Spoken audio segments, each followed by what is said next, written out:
സംസ്ഥാന പോലീസ് സേനയുടെ മനോധൈര്യവും ആത്മവിശ്വാസവും ദിനംപ്രതി കുറഞ്ഞു വരികയാണ്. കഴിഞ്ഞ ദിവസങ്ങളിൽ 2 പോലീസുകാരാണ് സ്വയം ജീവിതം അവസാനിപ്പിച്ചത്. ഇതോടെ 8 വർഷത്തിൽ സേനയിൽ ആത്മഹത്യ ചെയ്തവർ 139ആയി. ജോലി മതിയാക്കി സ്വയം വിരമിച്ചതാകട്ടെ 284 പേരും. പോലീസ് സേനയുടെ മേൽ അമിത ജോലിഭാരം ചെലുത്തുന്നതും ശമ്പളമില്ലായ്മയും ഒക്കെ കഴിഞ്ഞ കുറെ നാളുകളായി ചർച്ച ചെയ്യപ്പെടുന്നതാണ്.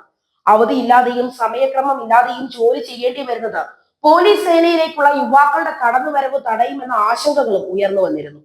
പോലീസ് ജോലിയുടെ ആകർഷകത്വം നശിപ്പിക്കുന്ന ഒന്നായി അവധിയില്ലായ്മയും തൊഴിലിലെ മറ്റു പ്രശ്നങ്ങളും മാറിയിട്ടുമുണ്ട്. വിനീതിന്റെ ആത്മഹത്യ ചർച്ചയായതിനെ തുടർന്ന് റിഫ്രഷർ കോഴ്സുകൾ നിർത്തിയിരുന്നു. പോലീസ് സേനയിൽ വീണ്ടും ആത്മഹത്യ റിപ്പോർട്ട് ചെയ്തിരിക്കുകയാണ്.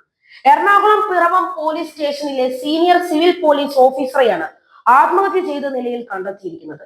വ്യക്തിപരമായ പ്രശ്നങ്ങളാണ് എന്നും അസ്വാഭാവികതകൾ ഇല്ല എന്നുമാണ് സൂചനകൾ. അരീക്കോട് സ്പെഷ്യൽ ഓപ്പറേഷൻ ഗ്രൂപ്പ് ക്യാമ്പിൽ വയനാട് സ്വദേശി ഹവിൽദാർ വിനീത് സ്വയം വെടിവെച്ച് ജീവിതം അവസാനിപ്പിച്ചത് കഴിഞ്ഞ ദിവസമായിരുന്നു. 45 ദിവസം അവധിയില്ലാത്ത ജോലി, മേലുദ്യോഗസ്ഥരുടെ പീഡനം, കക്കൂസ് വരെ കഴുകിച്ച് കഠിനമായ ശിക്ഷ തുടങ്ങിയവ സഹിക്കാനാകുന്നില്ലെന്ന് കുറിച്ചു വെച്ചാണ് വിനീത് തന്റെ ജീവിതം അവസാനിപ്പിച്ചത്. മാവോയിസ്റ്റുകളെ നേരിടാനുള്ള മാനസികാരോഗ്യ പരിശീലനം ഉൾപ്പെടെ നേടിയ സേനാംഗമാണ് ആത്മഹത്യയിലേക്ക് പോയത് എന്നത് സേനയെ ഒന്നടങ്കം ഞെട്ടിച്ചു. അദ്ദേഹത്തിന്റെ ആത്മഹത്യാ കുറിപ്പിൽ തന്റെ മരണത്തിന് ഉത്തരവാദികളായ മുതിർന്ന ഉദ്യോഗസ്ഥരുടെ പേരുകൾ വ്യക്തമായി തന്നെ സൂചിപ്പിച്ചിട്ടുമുണ്ട്. ആത്മഹത്യയല്ല, കൊലപാതകമായാണ് ഇതിനെ കണക്കാക്കേണ്ടത്. 3 തവണ അവധിക്ക് അപേക്ഷിച്ചുവെങ്കിലും ഉന്നതർ അനുവദിച്ചില്ല. കഴിഞ്ഞ ദിവസം വീടിനുള്ളിൽ തൂങ്ങി മരിച്ച പിറവം രാമമംഗലം സ്റ്റേഷനിലെ ഡ്രൈവർ സി ബിജുവാണ് ഒടുവിലത്തെ ഇര. മക്കൾ പഠിച്ച് പോലീസ് അല്ലാത്തൊരു ജോലി വാങ്ങണമെന്ന് എഴുതി വെച്ച് ആത്മഹത്യ ചെയ്ത മൂവാറ്റുപുഴയിലെ സീനിയർ സിവിൽ പോലീസ് ഓഫീസർ ജോബിദാസ് ഉൾപ്പെടെയുള്ള ഓരോ ആത്മഹത്യകൾ ഉണ്ടാകുമ്പോഴും പുതിയ സർക്കുലറുകൾ ഇറങ്ങുന്നതല്ലാതെ ശാശ്വത പരിഹാരം കാണുന്നതിൽ ആഭ്യന്തര വകുപ്പിന് ഗുരുതരമായ വീഴ്ചയാണ് സംഭവിച്ചിരിക്കുന്നത്. കേരളം മുഴുവൻ ആഘോഷവേളകളിൽ ആനന്ദിക്കുമ്പോൾ പോലീസ് ഉദ്യോഗസ്ഥർ ഡ്യൂട്ടിയിലായിരിക്കും. ആവശ്യമായ ലീവോ ആനുകൂല്യങ്ങളോ ഇവർക്ക് ലഭിക്കുന്നുമില്ല. സങ്കീർണമായ സന്ദർഭങ്ങളെ അഭിമുഖീകരിക്കുന്നതിനോടൊപ്പം ജീവിതത്തെ ലളിതമാക്കാൻ ഇവർക്ക് സാധിക്കുന്നുമില്ല. കൂടുതൽ പോലീസ് ഉദ്യോഗസ്ഥരെ ജോലിക്ക് എടുക്കാനും ഇപ്പോൾ കേരളത്തിന്റെ നിലവിലെ അവസ്ഥയിൽ സാധിക്കില്ല.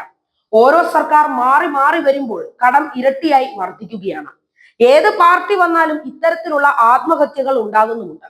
8 വർഷത്തിൽ 139 പേർ ആത്മഹത്യ ചെയ്തതിൽ വലിയ ശതമാനവും മേലുദ്യോഗസ്ഥരുടെ മനുഷ്യത്വമില്ലാത്ത പെരുമാറ്റത്തെ തുടർന്നാണ് എന്ന് ഉദ്യോഗസ്ഥർ തന്നെ സമ്മതിക്കുന്നുമുണ്ട്. ചെറിയൊരു ശതമാനം മാത്രമാണ് വ്യക്തിപരമായ പ്രശ്നങ്ങളെ തുടർന്നുള്ളത്. എന്നാൽ മാനസിക പീഡനം മൂലം ആത്മഹത്യ ചെയ്ത സംഭവങ്ങളിൽ 19 പേർക്കെതിരെ മാത്രമാണ് വകുപ്പ് തല നടപടിയെങ്കിലും ഉണ്ടായിരിക്കുന്നത്.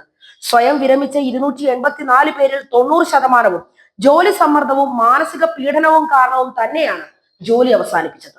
2023 മാത്രം 70 പോലീസ് ഉദ്യോഗസ്ഥർക്ക് VRS നൽകി. 2024 ഇത് 72ആയി. 37 അപേക്ഷകൾ ഇപ്പോഴും പരിഗണനയിലാണ്. ജോലി സമ്മർദ്ദത്തെ തുടർന്ന് അസുഖബാധിതരായി ഡ്യൂട്ടിക്കിടെ മരിച്ചതാകട്ടെ 410 പേരാണെന്നാണ് കണക്കുകൾ പറയുന്നത്.